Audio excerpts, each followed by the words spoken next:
Lando Norris has got himself up to 4th position. He's side by side with his teammate, and Oscar Piastri is millimetres away from the wall as Lando Norris gets by in a crucial move for the World Championship. Lando Norris said he had a contact, keep an eye on everything. He's got his teammate on the right-hand side, super aggressive into this one. He hit! So are we cool with Lando just barging out of the way, or what's the go there? So we're looking at it. Let me get back to you.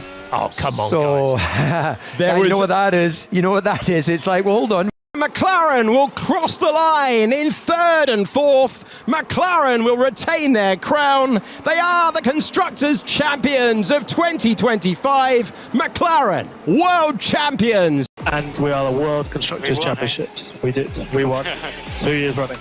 What a mate. We all won another World Championship for McLaren. Congratulations, everyone. Yeah, well done, team. Very good performance all year, as they deserve the championship. It's McLaren's night.